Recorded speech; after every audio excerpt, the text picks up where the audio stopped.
Good evening, ladies and gentlemen. Please welcome in Cinema Metropole in Olomouc. It's our great pleasure to host one of the most distinguished intellectuals in the world, Professor Noam Chomsky.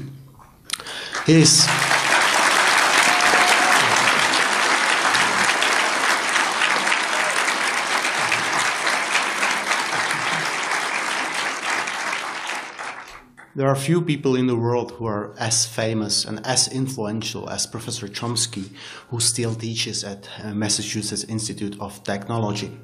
Tonight we will host a debate with him, and I have to say that Professor Chomsky is not the first important figure in the world of intellect. In Olomouc, we have hosted here a couple of other very important figures like Robert Rosenstone, film historiker, Benjamin Barber, political scientist, Paul Leesman, philosopher, and others.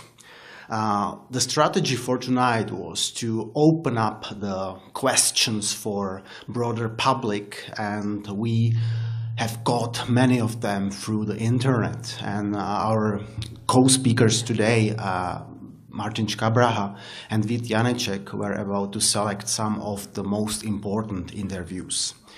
Let me tell you a few words about our participants today. I think I don't need to introduce Professor Chomsky. Everybody in this hall read at least something about Professor Chomsky. Probably most of you read some of his texts on linguistics or his political commentaries. So please welcome again in Olomouc. It's a really great honor for us. Second participant is Martin Škabraha, who is philosopher teaching here at Palacký University. He is also a civic activist and a member of a Green Party. Second is Vít Janeček, who is filmmaker, dramaturgist, and he's working as associate professor at Film and TV School of Academy of Performing Arts in Prague. My name is Jiří Lach, and I currently serve as a dean of Faculty of Arts. Now, let me pass a word to first speaker, to Martin Škabraha. And Martin, can I ask you to give a first question? Thank you, and good evening, everybody. I would like to begin with a little doubt. We surely will enjoy this evening, we will enjoy this discussion, but what is the effect in the end? What can philosophers or intellectuals do against what is called the government of 1%, by 1% and for 1%? How can philosophers and intellectuals influence politics so in such a way that it is more humanistic, more democratic, especially in this situation when politics is run by a very powerful, tiny elite? What can we do? Well, I think, first of all, we can do exactly the same thing that carpenters and chemists and anyone else can do, namely educate ourselves, others, organize, take part in or initiate activism of various sorts. All of that's open to us. People who are called intellectuals are a very curious class if you think about them. So take where I teach, MIT. If there's a Nobel laureate in physics who's working 70 hours a week in his laboratory on problems of advanced physics, we don't call him an intellectual. If the janitor who cleans his room happens to have a great deal of knowledge about world affairs and a good deal of insight into human life and understanding, maybe more so than the people who write books, we don't call him an intellectual. Intellectuals are people who have a certain degree of privilege, enough to be able to reach audiences and who discuss issues of general public interest. So yes, they have, given the privilege and the opportunities, they, of course, have greater responsibilities. Privilege confers responsibility. So they can do what the janitor can do, or what the carpenter can do, or what the chemist can do, and have other opportunities too if they use them, if we want to use them. I don't think there's any shortage of opportunity. I think there are shortages of will. In fact, if you look at the history of intellectuals, it's not a pretty one. Overwhelmingly, intellectuals have labored in the service of power. The term intellectual entered modern Western usage with the Dreyfus and nowadays we respect and honor the Dreyfusards, the defenders of Dreyfus, critics of the French state. It certainly wasn't true at the time. They were bitterly condemned. The leading, most prominent intellectuals had denounced them, berated them for daring to criticize state power and the Holy Army, and what right did these writers, painters, and so on have to talk about things they knew nothing about. The respected intellectuals, the immortals of the Académie Française, were bitterly hostile to the Dreyfusards. In fact, Émile Zola, the leading one, had to flee France. That's typically the pattern. And it goes back in history as far as you like. I mean, back to the earliest recorded history, there were people who were approximately what we would call intellectuals today. So in classical Greece, one of them was forced to drink the hemlock because he was corrupting the youth of Athens by asking embarrassing questions and challenging doctrine and dogma. Around the same time in the biblical record, there were people who were basically intellectuals. They're called prophets, but that's just a bad translation of a pretty obscure Hebrew word. They were people who criticized the crimes of the king, called for mercy and compassion for the poor and deprived, presented geopolitical analysis, warned of the threats that the evil kings were bringing to the people. So that's intellectuals. Now, what happened to them? They were imprisoned, they were driven into the desert, they were condemned. Centuries later, they were honored, not at the time. There were intellectuals who were honored, the flatterers at the court. Centuries later, they were called false prophets. That's pretty much the pattern. So, for example, in the West, Czech dissidents were honored, not at home, not by the ruling authorities. And conversely, intellectuals in the American domains were not only not honored, they were murdered straight out. So, for example, in a week after the fall of the Berlin Wall, in the country that was the leading recipient of U.S. military aid, aside from Israel and Egypt, a separate category, and had the worst human rights record. That's a standard correlation. El Salvador, the High Command, which is in close contact with the American Embassy, ordered a battalion of troops to invade the university and murder 6 leading Latin American intellectuals, Jesuit priests, blow their brains out and kill any witnesses who happened to be around. So they also killed their housekeeper and daughter. I doubt if any of you could know their names, even. But if anything like that had happened in Czechoslovakia, say, probably had a nuclear war, we'd certainly have blaring headlines about it, and you'd know their names. But that's the difference. In your own crimes, you ignore. The crimes of your enemies, you love and you admire, and you praise the dissidents to the skies. That's the pattern right through history. Intellectuals don't have to do that as the fringe of dissidents illustrates, but that's typically what they do. But apart from that, they have what they can do is what anyone else can do, and more, given the relative privilege that they have.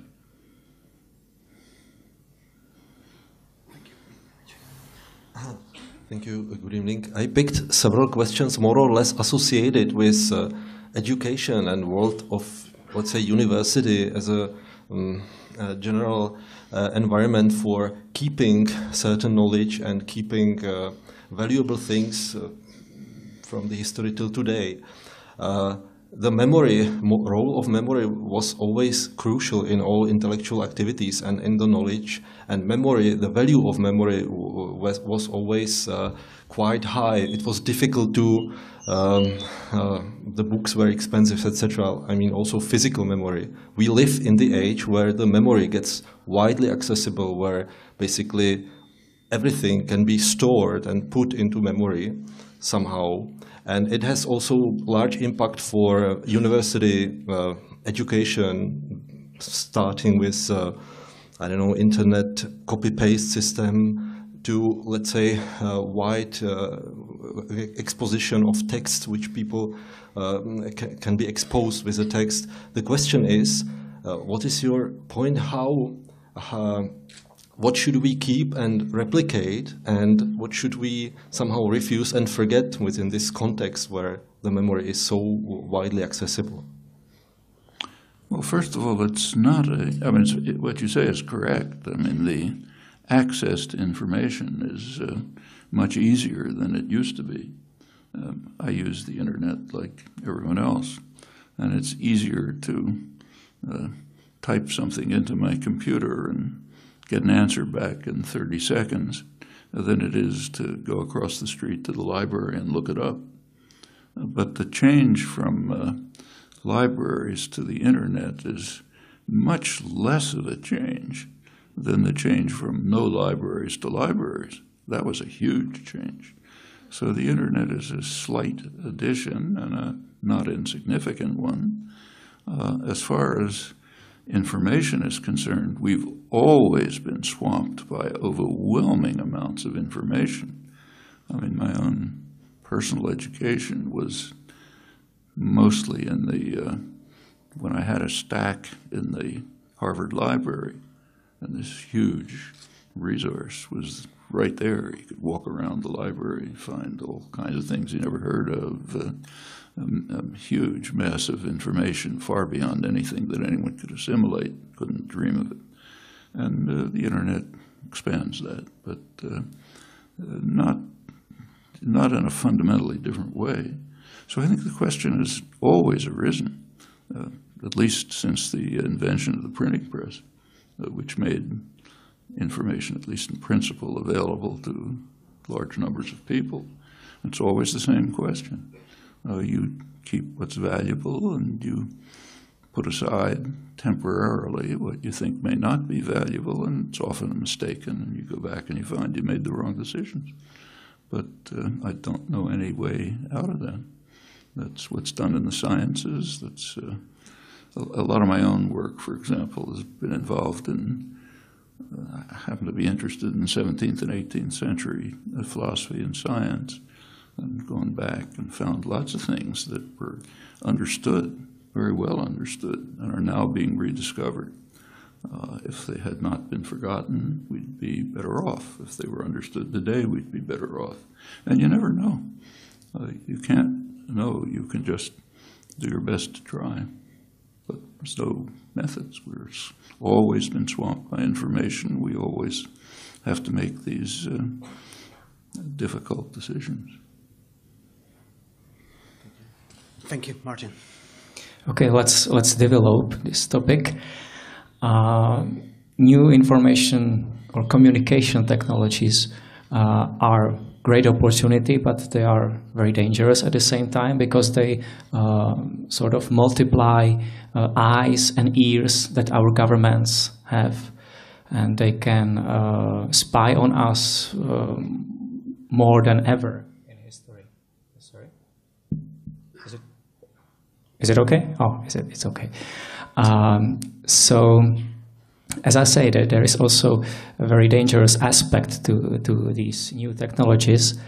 My question is, how can we avoid this danger, or how can we fight against this? Because this kind of control is almost invisible, isn't it?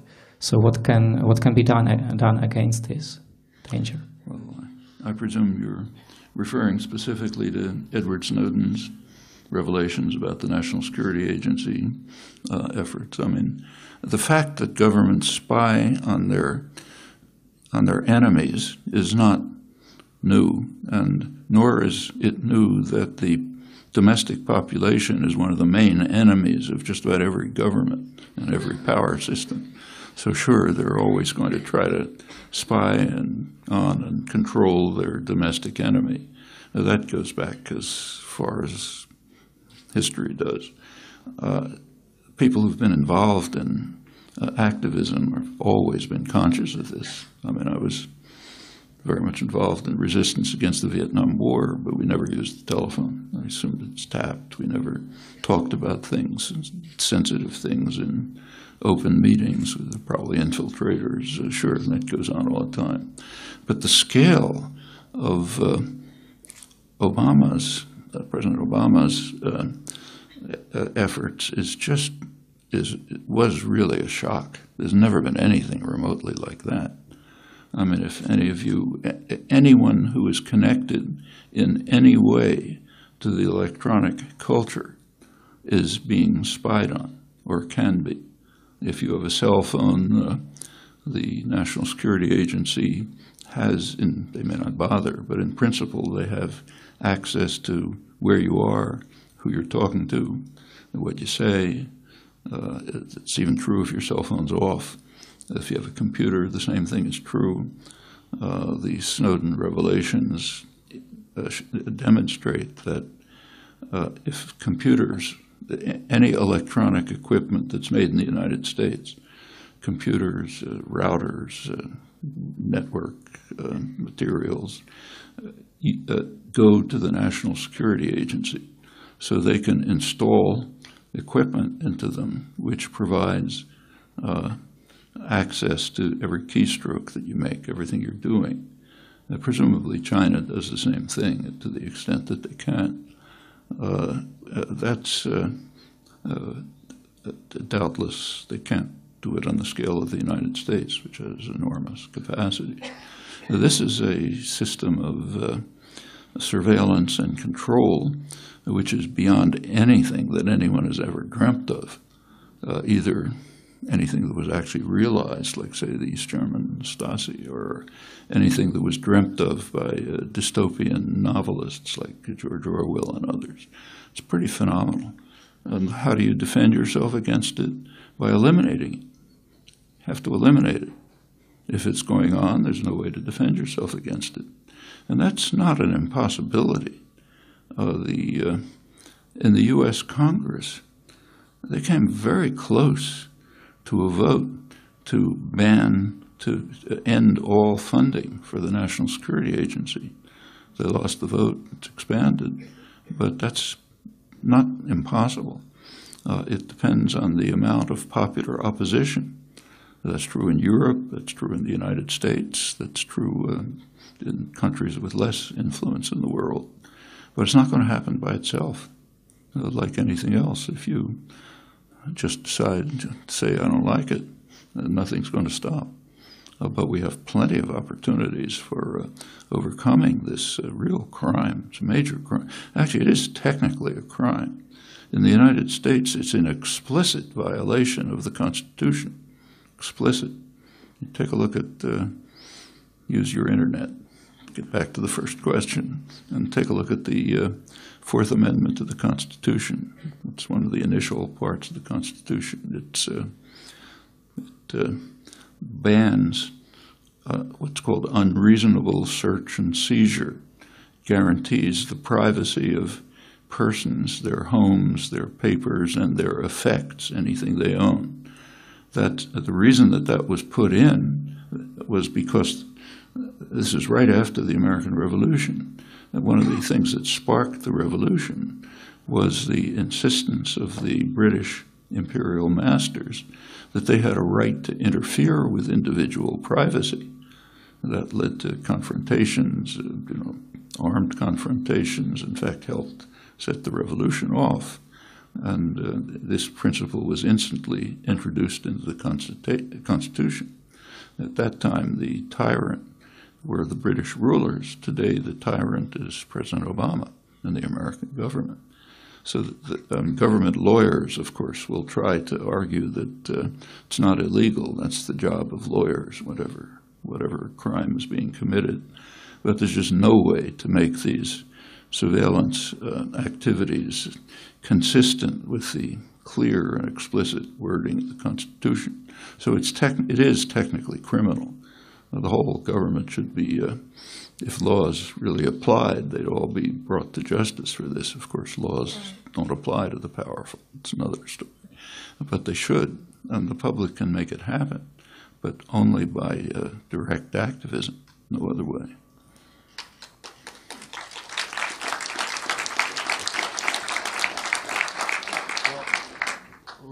Let me follow up this question, because it's great what you say about the rule of law in the United States, but do you think can the world power today allowed itself a luxus of banning the espionage, intelligence, following the citizens of its own country and the foreign countries?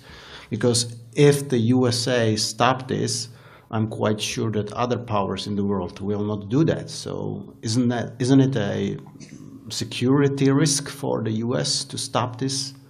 Not that I agree with these practices, but on realistic tone, Russia, China, and other countries will never do that. Well, the notion security is used as if we understand it. Here's a contribution that philosophers could make.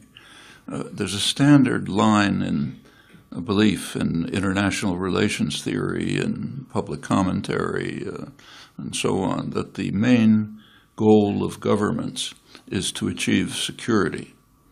But two questions are never asked: security for whom and security against whom. Okay, it's worth thinking about those things. One thing you can, if you look at the record, it shows quite clearly that governments, any system of power, whether it's a government or a corporation or whatever it may be, is interested in security for itself. They're interested in security for state power, and they're interested in security against their enemies. But a primary enemy is always the domestic population.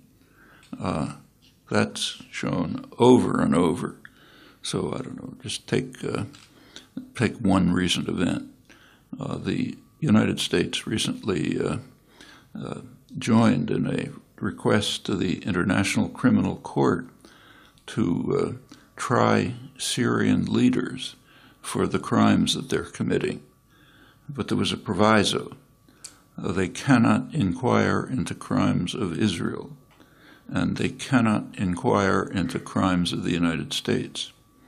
Actually, the second condition is redundant, because there's legislation in the United States which grants to the president the right to use force to rescue, that's the term, any American who's brought to The Hague for trial. It's sometimes called the Netherlands Invasion Act. The U.S. government is self-immunized against international law. This is one of many examples. Well, that's an illustration of, it's an interesting topic, no time to go into it, but an interesting one. That's an illustration of how, one of many, of how states are interested in their own security. And what about the enemies, like the domestic population? Well, yeah, they're not concerned with their security. In fact, if you want to investigate how state, it's quite an interesting record, but if you look at the actual record of state policy, it constantly subjects the general population to extreme dangers in the interest of protecting state security. The whole history of nuclear weapons illustrates this quite dramatically. To take an even more obvious example, right now there's a major threat to the security of populations, environmental catastrophe, huge threat. How are powerful states reacting? By increasing the threat. I'll give you the details if you like. You're probably familiar with them. Security of their own population is a very marginal concern for states. Security for themselves is a concern. Security for concentrations of private power is a concern. Plenty of illustrations of that. Right now, for example, there's two huge trade agreements being negotiated, the Trans-Pacific and Transatlantic, enormous efforts at international economic arrangements. Notice that these are being conducted in secret. The domestic population, which is an enemy, is not allowed to know about it. It's not completely in secret. It's not secret from the hundreds of corporate lobbyists and lawyers who are actually writing these agreements. They know about it. And if you look at the agreements, they have almost nothing to do with trade. They certainly have nothing at all to do with free trade. They have to do with investor rights. That's an example of one of many of the ways in which states preserve the security of the 1% you were talking about, concentrations of private economic power. It's not a big surprise because it's those concentrations that mostly make the laws and determine policy. So naturally, they're concerned with their own security, but not security of populations. Now, let's go back to the question of whether, suppose that in the United States, we were capable of preventing the National Security Agency from following you around with your cell phone, say, and storing the information about who you talk to, where you are, and so on. How would your security be harmed if that was stopped? I mean, it doesn't have anything to do with the Russians and the Chinese. Of course, we don't want them to do it either, but they're probably incapable of it. We don't want anyone to do it. We don't want the Czech government to do it. But no person's security is harmed if the United States, the dinosaur in the room, stops doing it. There just isn't an issue. I mean, there's another question. Should governments conduct intelligence about other states? Well, that's a separate question. So should should Iran, let's say, try to figure out what the United States and Israel are trying to do? Yeah, they have every reason to do that. After all, the United States and Israel are violating international law every day by stating that all options are open with regard to Iran. That is a meaning. That means that they're daily threatening Iran with war and, in fact, even nuclear war. That's what all options are open means. Take a look at the United Nations Charter, which is the foundation of modern international law. Article 2 bans the threat or use of force in international affairs. So they are violating it daily. And therefore, Iran certainly has a right to try to figure out what they're doing. And you can think of other cases where states that are under attack, say, or threat of attack, have a right to carry out intelligence efforts. There's one striking case. It's quite real, in fact, right now, as you may know or should know. For 50 years, the United States has been attacking Cuba. Large-scale terrorist war, not small. Large-scale terrorist war, economic embargo, economic strangulation. Just a couple of days ago, the U.S. Justice Department slammed a French bank with a huge fine, maybe $10 billion, because they claim that the French bank is violating U.S. sanctions against Cuba. It's one of the charges. What's the justification for those sanctions? None. Just part of an effort to undermine and destroy Cuba. The Cubans have, this also involves terror attacks, direct terror attacks. A couple of years ago, the Cuban intelligence infiltrated Florida. These come from Florida, the terror attacks. They infiltrated the Florida exile community to try to determine what kind of terror attacks were being planned. And they got a lot of information. They managed to infiltrate it. The Cuban government invited the FBI, U.S. National Political Police, to Havana to present them with the information about terror attacks being planned against Cuba on U.S. territory, which is, of course, a crime in the United States. How did the U.S. government react? By arresting the people who infiltrated and presented them with the information. Some of them are in jail, maybe for life, long jail sentences. You probably don't know about this because the Western propaganda system carefully protects people from knowing about your own crimes. You've got to know about the crimes of enemies, but your own, it's best not to know about. It's part of the protection of state power from the domestic population. This is not a hypothetical case. This is an actual one. So sure, there are cases, and I think it was quite legitimate for the Cuban government to try to detect and discover terrorist activities on U.S. soil and to present the information to the American government. I think that's quite legitimate. So there are cases, I'm sure you can think of others, where intelligence activities could be legitimate, but activities like a violation of the U.S. Constitution, and generalizing it globally, say to determining what you are doing every time you walk across the street with your cell phone, I don't think that's legitimate. And if it was stopped, nobody would be harmed. Thank you.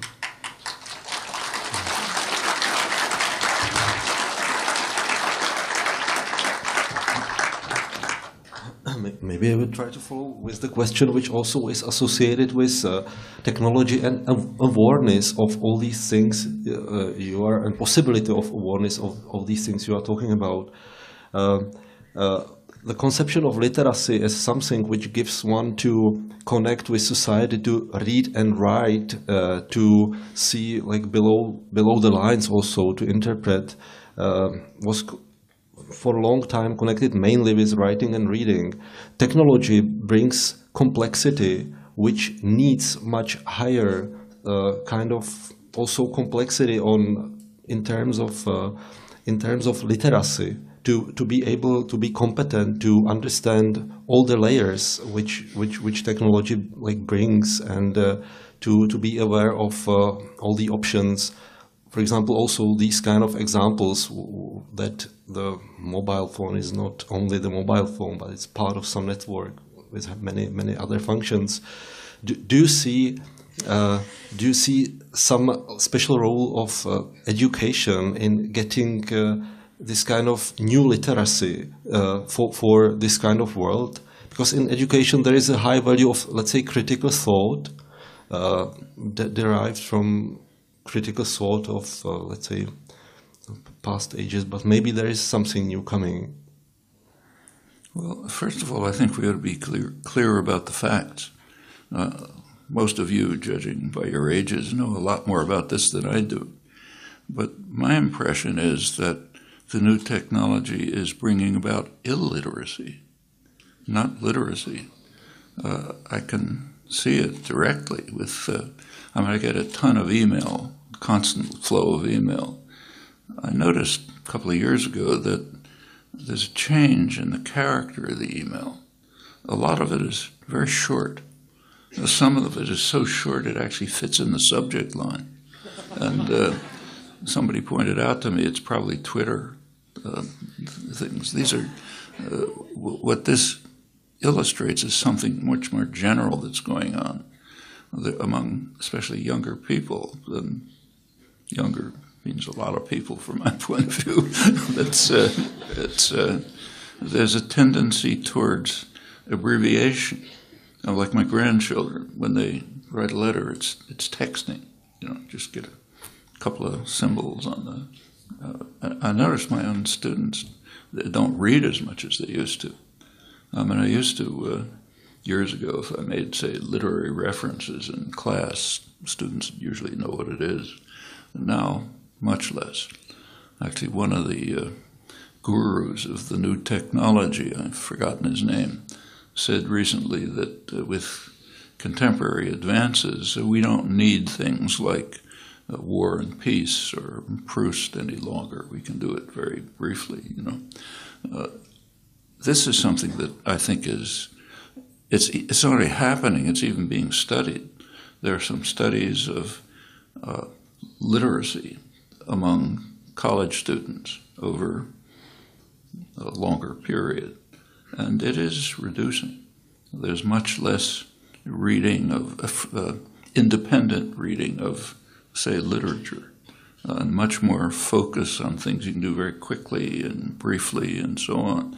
There's even some studies, preliminary studies by cognitive neuroscientists, which may indicate that there are neurological changes taking place as an effect of the reduction of the rapid stimulation and the kind of stimulus hunger that comes with it, and the restriction on attention spans that come from the new technology. I think it's a double-edged sword, in other words. The new technology does offer the possibility of achieving greater thought and understanding, but it also can reduce it. I don't know about you, but if I read something on, say, Kindle, it's very different from reading it in a book. You read it in a book, you think about it, you go back to the earlier page, you pay attention to it. If you're reading it on Kindle, you're just trying to get it. It goes through your head so fast, you don't remember what was in there. I think that's a kind of a dangerous phenomenon. As far as what education can do, I think it should try to cultivate the values of thought and reflection. It doesn't matter how fast you read. There's no advantage to reading fast. You have to read thoughtfully and carefully, and that's the way students should be induced to look at the intellectual, artistic, other treasures of the world.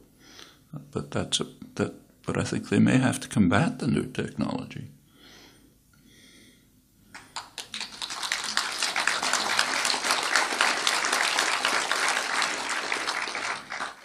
Martin, your turn.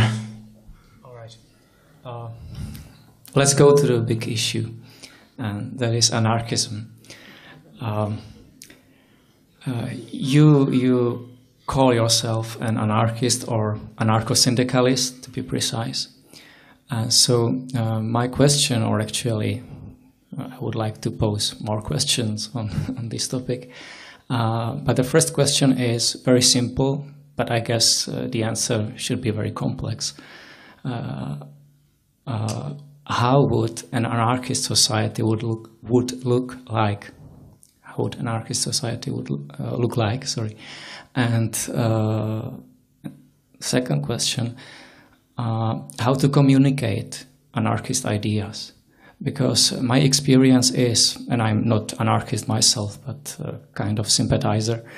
My experience is that people, when you say the word anarchy, people imagine a lack of order. People imagine lack of security, something like the Hobbesian state of nature, the war of all against all, and so on. And I think that the general idea of anarchism in the general public is very much influenced by this misconception. So how to communicate anarchist ideas? Well, with yeah. the first thing to do is to overcome the misconceptions, to explain what you mean by anarchism. Now, it's a pretty broad concept. Like, in general, the concepts of political discourse are very far from precise. I mean, to try to explain what liberal means or capitalism means, or any term you pick, they're used in highly varied and complex and often contradictory ways, and anarchism is no exception.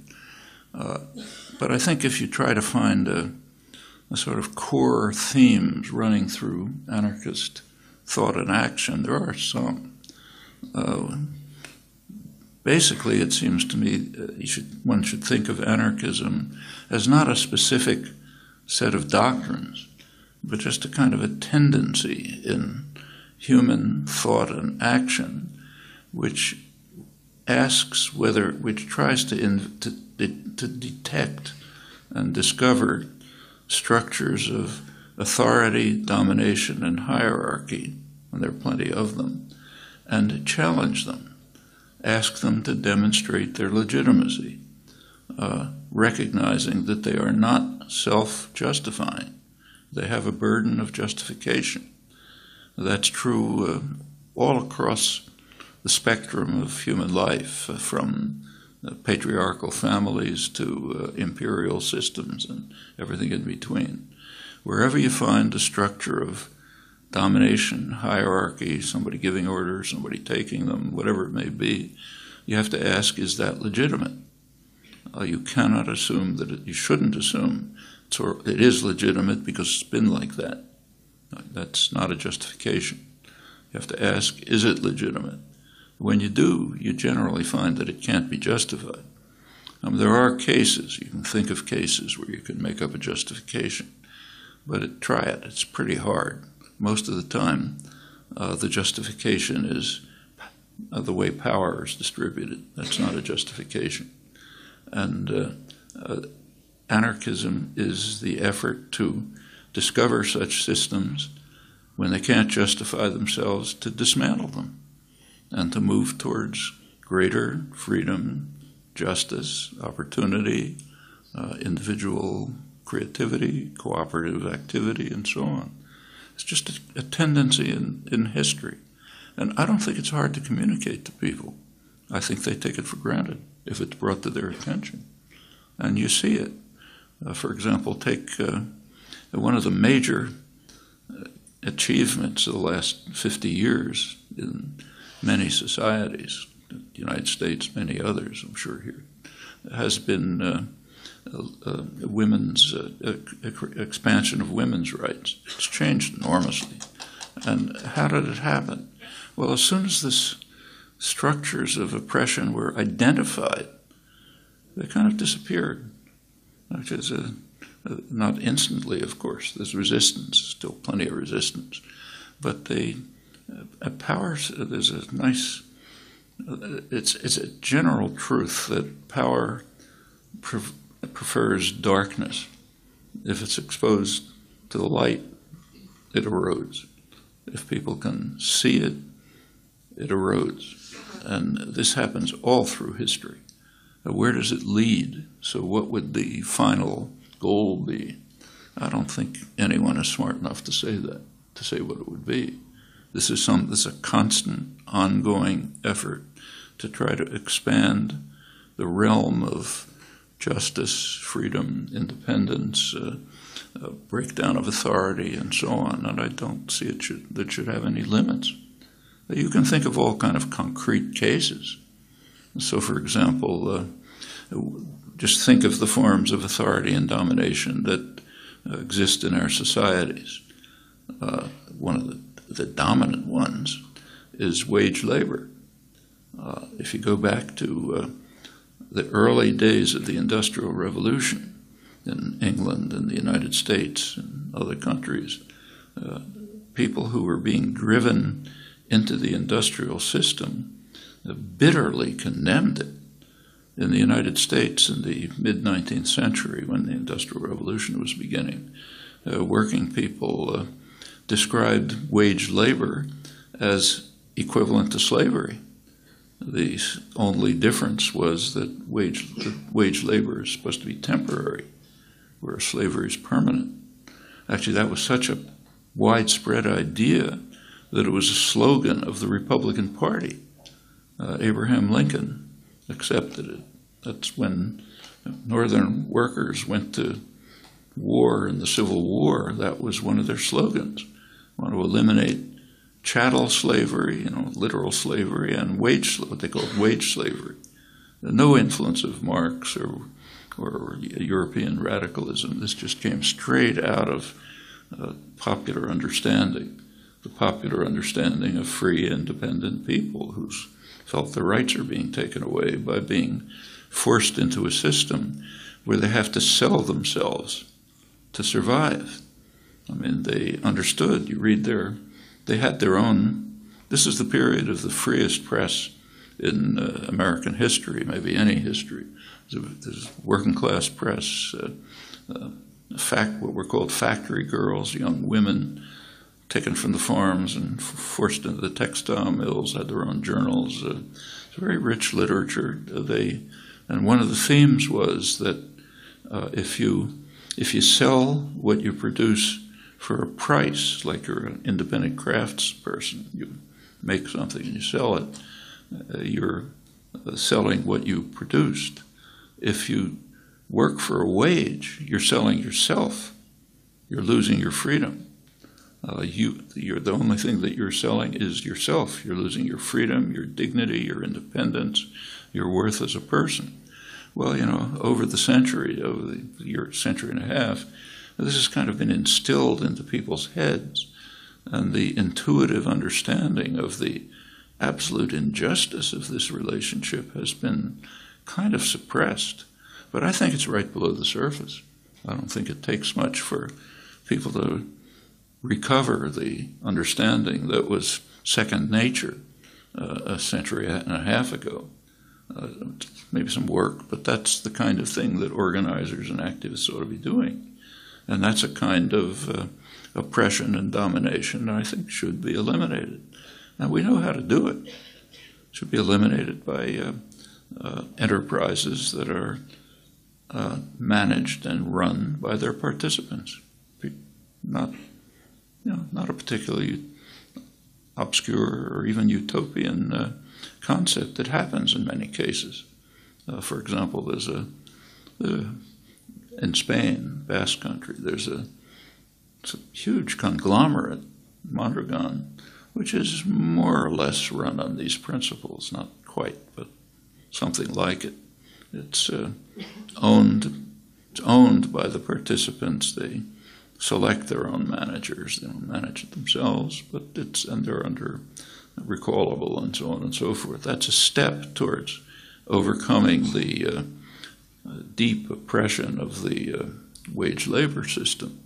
In the United States, in the old industrial regions, so-called Rust Belt, where the factories have been abandoned and so on, there's a spontaneous spread of worker-owned and worker-managed enterprises, not huge ones, but pretty substantial ones.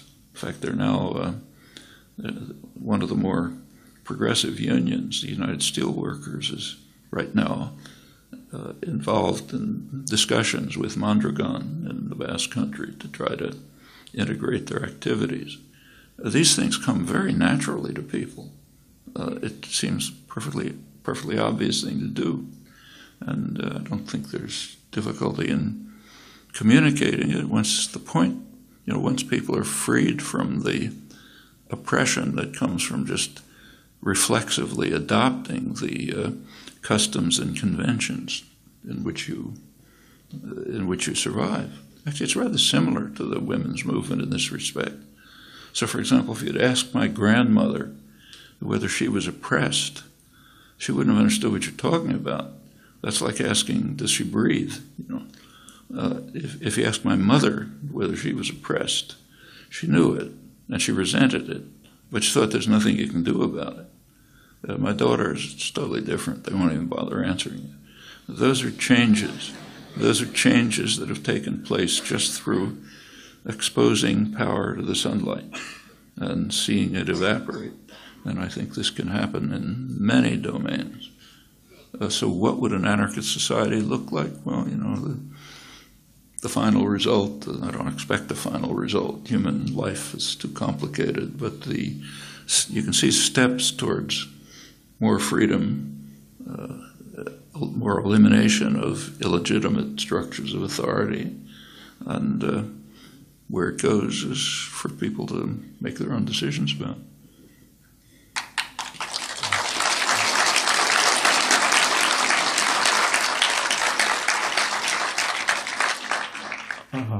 Hopefully, it would be like you describe it, but I still have a little doubt, and that is, isn't it too demanding? You know, it's easier to be led by an authority. I'm myself a sort of activist, and sometimes I regret it all the time. It's terribly time-consuming. It costs me a lot of energy. The outcome is very uncertain. It's not very rewarding, or not all the time. It's easier to be led by authorities. So isn't the idea too much demanding? That's basically an argument for slavery. The optimal, the ultimate position in which you don't have to make any decisions at all is if the master just tells you what to do in the morning, you go do it. Wage labor is somewhere in between. It's, my grandmother's oppression was somewhere in between. It's true that freedom creates burdens. You have to make choices and decisions. But a burden isn't really the right word. That makes you a more happier, a person's more alive, has greater opportunities for use of their own independent faculties. You can develop your faculties, you can apply them. Yeah, it does require choices and takes time, but that's all to the good. And I don't, you teach in a university, right?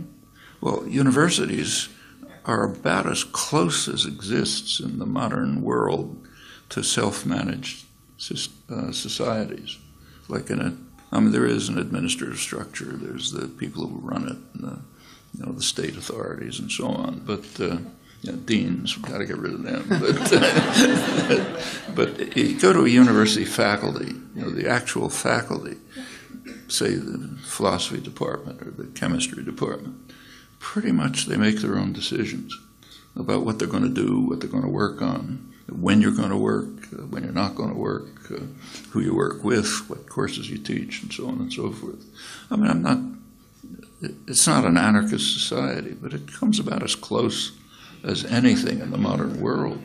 And people choose it and prefer it.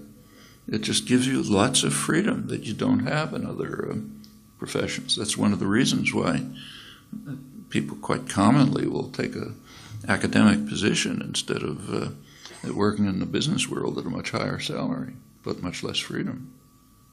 Freedom itself is a remarkable value.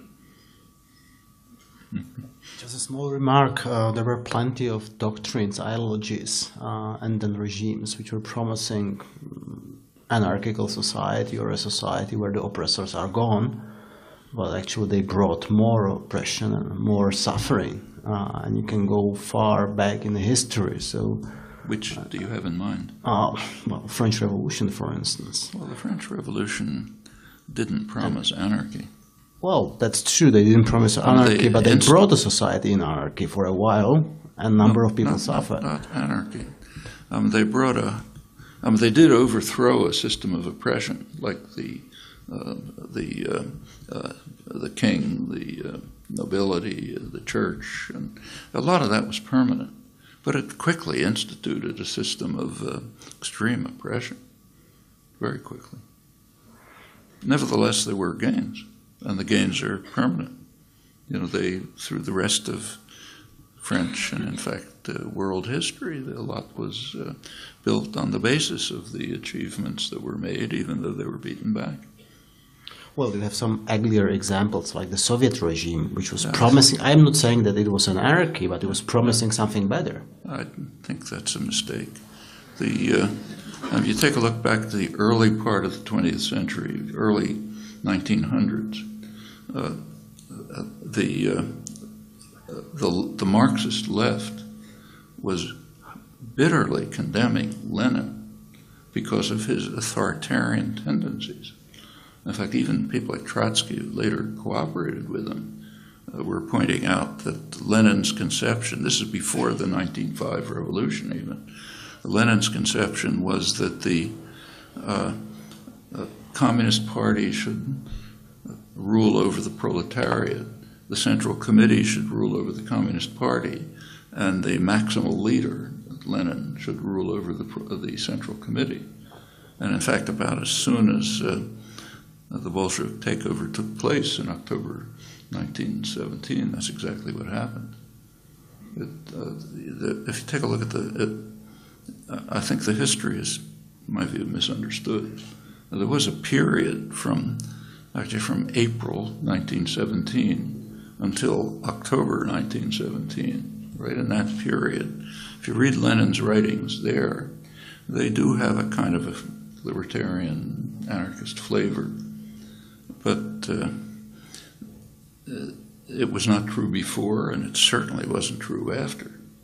And I think a kind of cynical but probably accurate interpretation of this is that he was a politician.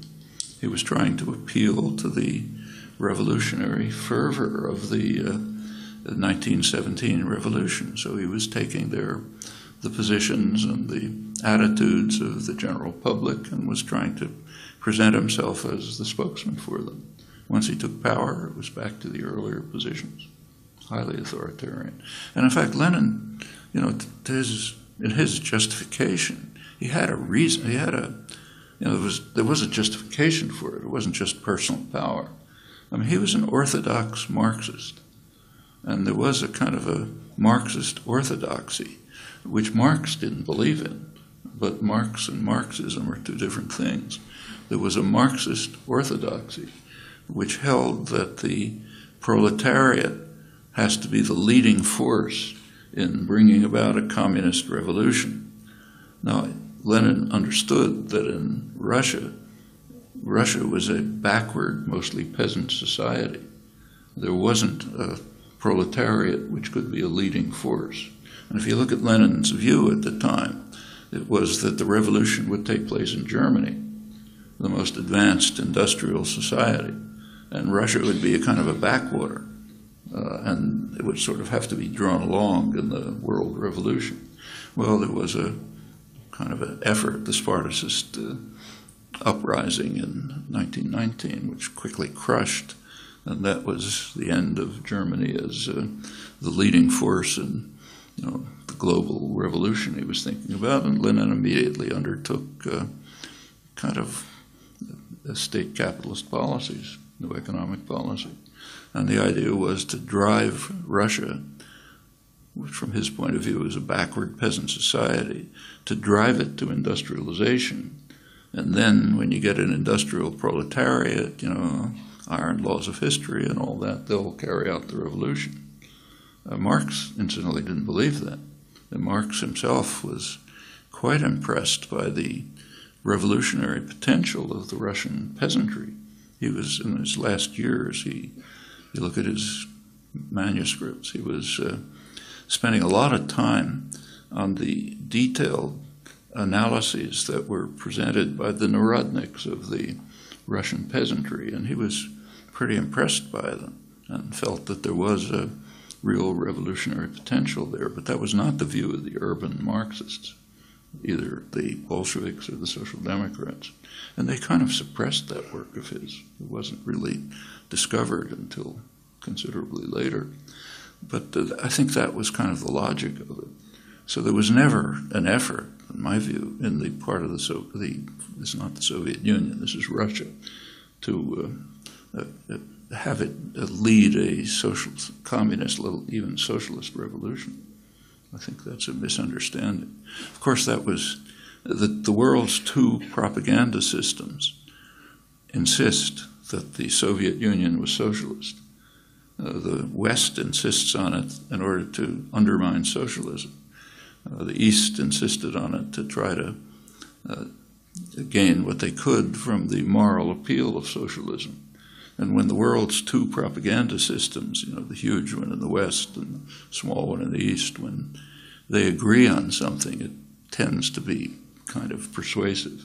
But I think it's just flat wrong on both cases and kind of opportunistic in both sides. Thank you. Your turn. Question of yours. Maybe I'll synthesize a few questions also in reaction for just to turn your attention to mechanisms, how it happens that the freedom is getting lost. For example, 5 years ago, here we had the revolution where the general ethos and energy of the revolution was driven by the idea of freedom. And then there was a response, or several responses, how to achieve it, how to make the freedom working like every day on everyday basis. What specifically are you thinking of? And one of the responses was the free market, for example. Free market, and from free market you go to commodification of many human activities. We see, for example, commodification of media, commodification of education, and it has big impact for society. However, it looks on the ground not so serious as it is. Well, let's take the concept of the free market. The free market is a system that does exist. It's imposed on the weak. The strong never permit it. The United States, Britain, Germany, they don't have free markets. Take your cell phone again and have a look at it and ask yourself where the technology that's built into that cell phone came from. It's an interesting exercise. Overwhelmingly, it came from the state sector. Places like where I work, MIT, which is technically a private institution, but almost totally state-funded. That's where computers, the internet, microelectronics, lasers, pharmaceuticals, that's where it's all developed. Almost the entire IT revolution, the information technology revolution, overwhelmingly it comes out of the state sector. For decades, I mean, take computers. They entered the market. You could sell personal computers. Apple was the first one to be able to sell computers. That was 1977. That's about 30 years after the major research and development and investment had been done mostly in the state sector. The internet was being developed from around 1960, was finally handed over to private enterprise in 1995, 35 years later. And that's true across the board. Like if you have a GPS in your hand device, whatever it is, that's an application of the U.S. Navy Navistar system that was developed decades earlier. And that goes way back in history.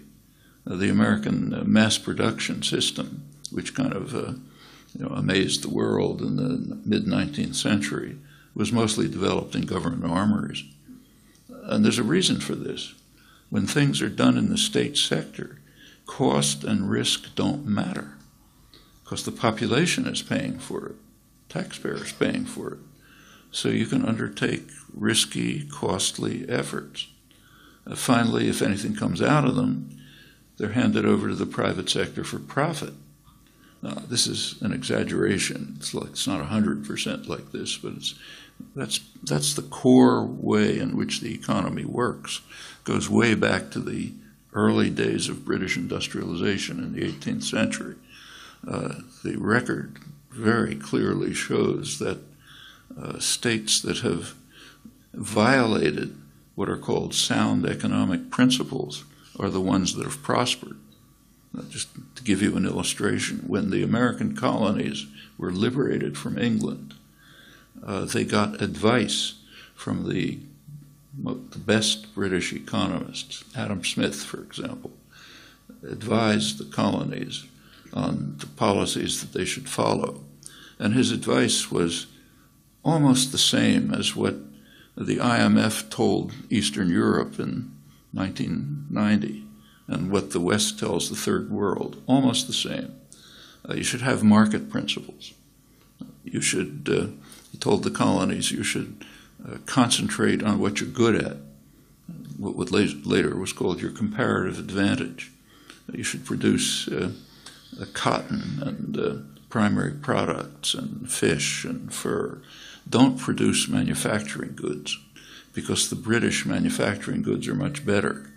So import British manufacturers, produce primary products. Certainly don't try to monopolize your primary products. Remember, the main primary product then was cotton. Cotton was like the oil of the early Industrial Revolution. So he said, don't try to monopolize cotton, just keep to market principles, produce primary products, import superior British goods, and then everyone will be better off. Now, that's what's called sound economics, right up to the present moment. Well, the colonies were liberated. They didn't have to follow sound economics, so they violated every principle. Well, they immediately turned to very high protective tariffs to block superior British manufacturers. A lot of state initiative was put into developing industry. At first textiles, later steel, up till today with computers and the internet. That became a rich, powerful country. Incidentally, that's just what Britain had done before it. That's what Germany did later. That's what France did. That's what Japan did. These are the countries that prospered, not by the free market. Now, the free market is imposed, does exist in the colonies, like the British imposed the free market system on India. It was a colony, they ran it. India was one of the, along with China, was the most advanced commercial and industrial center of the world in the 17th century. Now, after a couple of years of British imperialism, and the market system was a wreck. That's exactly what happened in Eastern Europe. The imposition of market systems in Eastern Europe destroyed the economies. Ukraine, for example, I think was maybe the richest part of Eastern Europe back in 1990. And now it's a basket case. Russia in the 1990s, the economy was reduced by, I think, about 50%. But the number of people who died in Russia in the 1990s, nobody knows the exact numbers, but it was certainly in the millions. In fact, it was almost on a par with Stalin's purges. That's the imposition of market principles.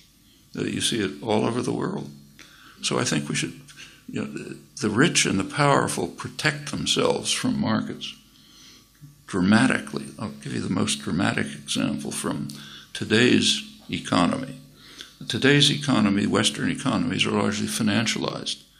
They're based on financial institutions. So in the United States, I think maybe 40% of corporate profits are, banks and other financial institutions. There was recently a study by the International Monetary Fund of the 6 major American banks, the biggest banks, J.P. Morgan Chase, Goldman Sachs, and so on. And they asked a simple question: where do their profits come from? Turns out their profits come almost entirely from a government insurance policy. There's a policy which is called too big to fail. That amounts to a government insurance policy. That tells the CEO of J.P. Morgan Chase that you can make risky investments and transactions which will be profitable. And if it crashes, don't worry about it, because the taxpayer will bail you out. And it's not just the bailouts, that's a small part of it. It's access to cheap credit, better credit ratings, all sorts of devices. The business press estimated the taxpayer gift to the big banks at over $80 billion a year. That's called a market. It's got nothing to do with markets. That's class warfare. That's powerful systems using their power to extort wealth out of the public so they can prosper. And that's pretty much it's the same with these trade agreements, like the we don't know the details because they're secret, but the parts that have leaked out are highly protectionist and designed to increase to monopoly pricing rights, like excessive profits for pharmaceuticals. So I think we should be very cautious about thinking about terms like free market. I mean, there are, in fact, if you just think about it, the things that we are not taught not to think about are pretty remarkable. Like there's a huge industry in the West here too, huge industry devoted to undermining markets. It's called the advertising industry. If you've ever taken an economics course, you learn that markets are based on informed consumers making rational choices. All of economic theory is based on that. Turn on the television set and take a look at an ad. Is it trying to create an informed consumer making a rational choice? No, of course not. It's trying to undermine markets because business doesn't want markets. They want power. Another principle of markets is that, say, if you make an investment, you decide to invest in some small company that's trying some risky thing, and you keep investing in it for decades, and finally something comes out. In a market system, you'd get the profit, not in our society. The way it works in our society is that the taxpayer makes the investment for decades, like computers, internet, etc. And when something profitable comes out, it doesn't go back to the taxpayer.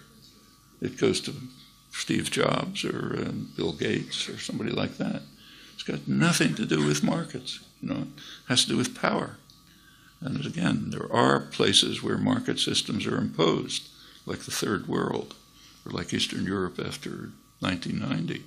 But that has nothing to do with freedom.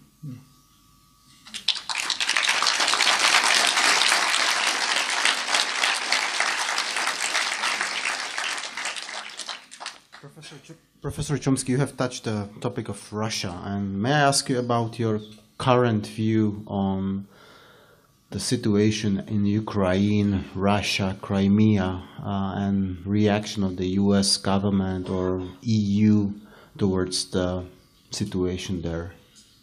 Well, the invasion and annexation of Crimea is in violation of international law. It's in violation of explicit treaties to which Russia was a party, to observe the borders of Ukraine, no doubt about that. It's not the only such case in the world. There are much worse cases. We don't talk about them because they're our crimes, but they exist. So think about them. Take, for example, just to take the most obvious, which would be on the front pages if there was anything like a free press. Take, say, the U.S. takeover of eastern Cuba. Okay, it was taken at the point of a gun. There's a treaty, but it was under military occupation. So Cuba was forced to hand over eastern Cuba to the United States. It's what we call Guantanamo. It's a big part of southeastern Cuba. Includes Cuba's major port and any real hope they have for trade and development. The U.S. has held it for over a century. When Cuba got its independence in 1959, they asked to have it back. U.S. refuses. For over 50 years now, the U.S. has refused Cuban efforts to get that part of their territory back. The U.S. has no justification for this. No strategic interest, no historical connections, nothing except one thing. It helps, it contributes to the U.S. policy of undermining Cuba's hope for independent development. That's it. It's part of the policy of economic warfare, of terrorist activity, and so on. Otherwise, nothing. I mean, the Russian actions in Crimea are criminal, but they have a much stronger case than the U.S. has in eastern Cuba. And there's other cases. Take, say, Israel. Israel has annexed the Syrian Golan Heights. That's in explicit violation of Security Council orders, not only in violation of international law, but in violation of explicit orders of the Security Council, ordering them not to do it. Take what's called Jerusalem. Jerusalem today has almost nothing to do with anything that was ever Jerusalem. It's about 5 times as big as historic Jerusalem. Israel's annexed it in violation of explicit Security Council orders. Take what Israel's doing in the West Bank, the settlement and infrastructure developments, all in violation of international law.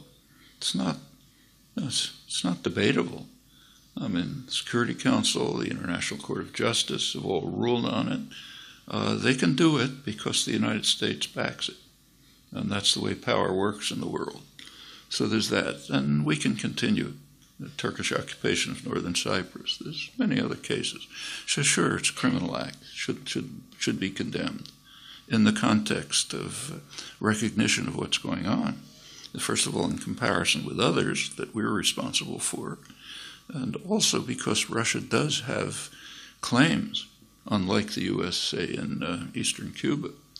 I'm sure you know the background. Khrushchev just handed Crimea over to Ukraine in 1954. He never asked the population, and the population was not in favor of it. There were referenda much earlier, early 90s, which came out about the same as the recent referendum. Russia's only warm water port is in Crimea. It's their main naval base. It's got long historic connections and so on. So it's a criminal act, but there are arguments for it, unlike, say, the U.S. and Cuba. Furthermore, there's a history. If you take a look at what's the EU, U.S., and Russian actions now, if you read the press or you listen to government pronouncements, there's a lot of condemnation of the fact that Russia is carrying out military maneuvers near the border of Ukraine, but inside Russia. At the same time, the U.S. is carrying out military maneuvers in Poland and the Baltic states, right? That would be analogous to Russia carrying out military maneuvers in Mexico and Canada. Okay, but we don't condemn that. And there's a principle. The principle is we own the world. And if any country is doing something, even in its own territory, that we don't like, that's illegitimate. But if we're doing something anywhere in the world, it's legitimate. That's kind of a fundamental imperial principle accepted in much of the West without any question. And there's also a history that's not obscure. Right after the Berlin Wall fell, 1990, Mikhail Gorbachev, made a pretty astonishing offer. He offered to allow Germany to be unified and to join a hostile military alliance, NATO. You should take a look at the history of the preceding century, and you can see what that was. I mean, I don't have to tell you, it's obvious. There was a quid pro quo. This is the U.S. government, that's President Bush and his Secretary of State, James Baker, they agreed not to let NATO move, the phrase was, 1 inch to the east, meaning to East Germany. They pledged that NATO would not move to East Germany. That was the quid pro quo. Immediately, NATO moved to East Germany. Gorbachev was outraged, and the U.S. government simply informed him, it's not on paper, it was only a gentleman's agreement, and if you're dumb enough to accept our word for something, it's your problem. So then Clinton came in right afterwards and extended NATO further to the east, all around the border of Russia. It's a military alliance, hostile military alliance. It's analogous to the Warsaw Pact taking over Mexico and Canada. It's kind of would be an analog, unthinkable. We'd have a nuclear war tomorrow, before instantly. But this is considered, and the Ukraine issue is related to that. If NATO were to extend further into Ukraine, that would be an enormous security threat. I mean, Russia's already very vulnerable, and unlike the United States, and surrounded by hostile powers, in fact, on all sides. And this would be a real serious security threat. So there are issues going way back. So going back to your point, yes, Crimea is a criminal act, but it's a lot more complex than that.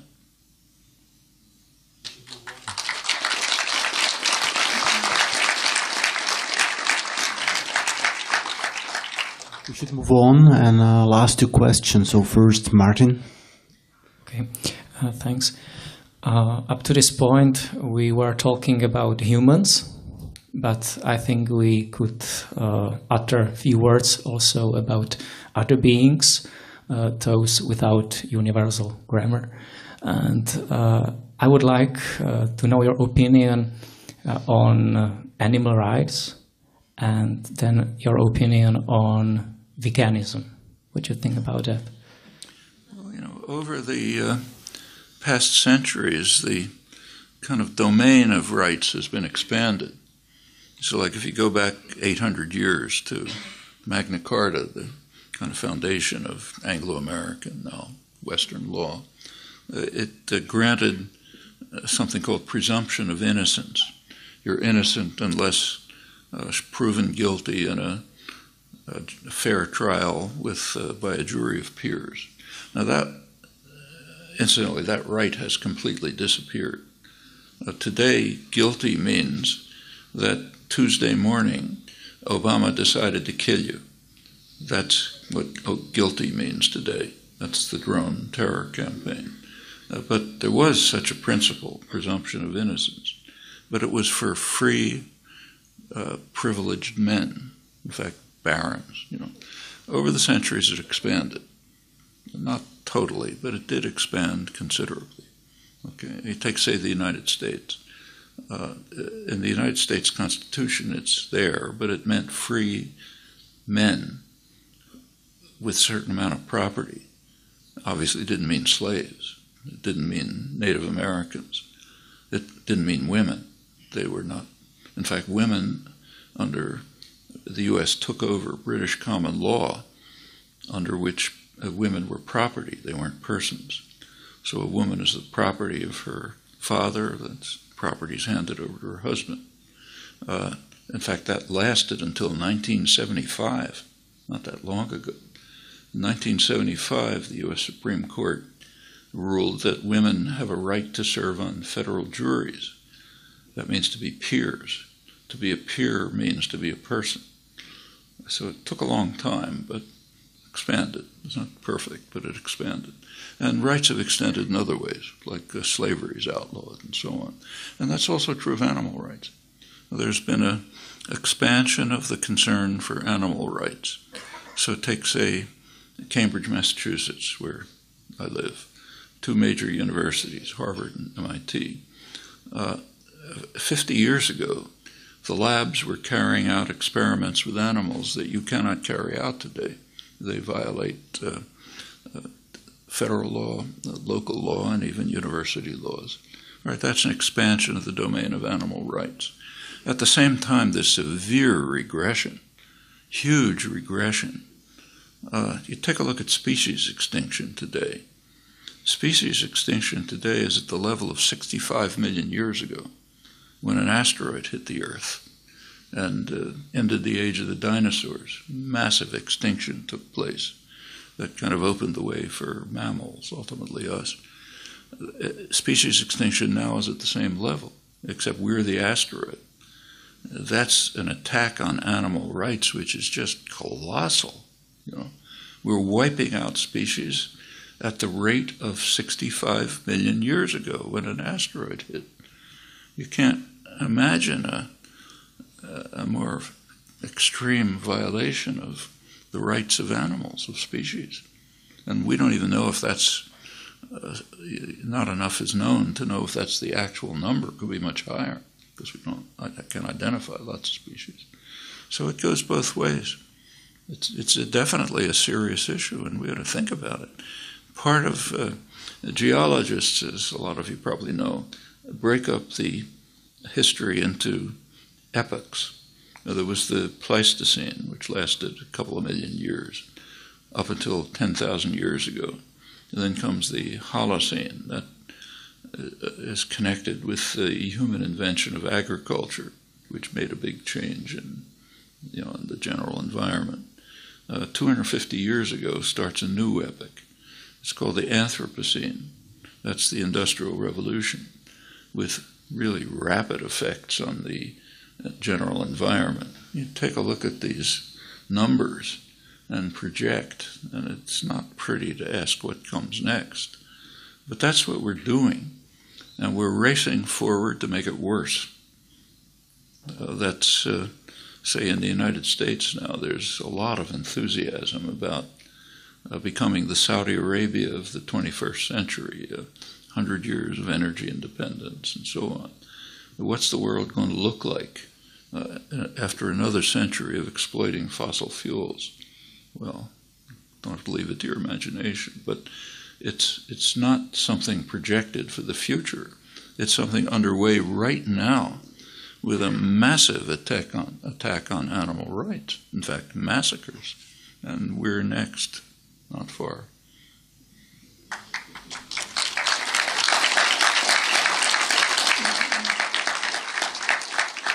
Sorry, and what about veganism? What do you think about this attitude? Is it effective, or can it help?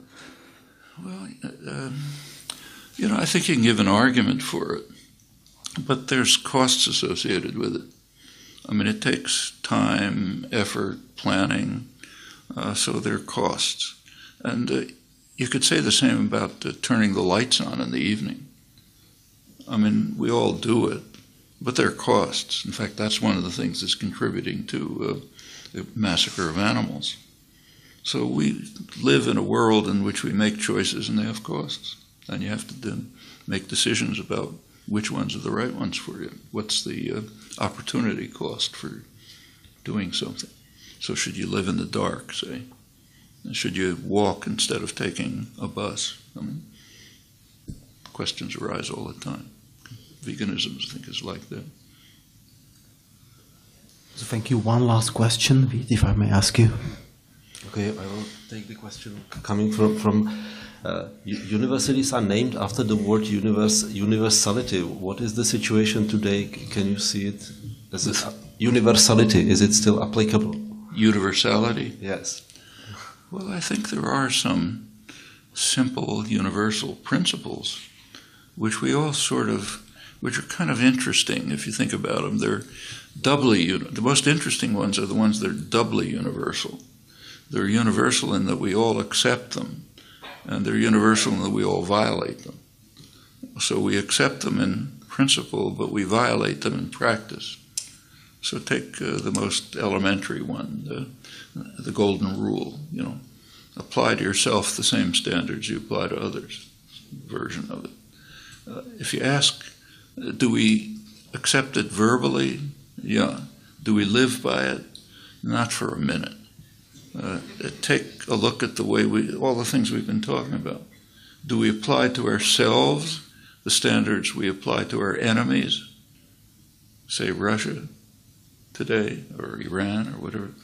We don't have to go into it. We don't begin to apply these standards to ourselves. We're immune to the standards we apply to enemies. So we preach the universal principles, but we universally violate them. Not everybody, of course, but the systems that actually function in the world do. And we can go on with that. I think there's plenty of examples like that. I know there was once a collection of essays by a bunch of good philosophers on work of mind. And one of the contributors complained that the only ism I seem to believe in is truism. And he was basically right. I think truisms have a lot of value. You should pay attention to it.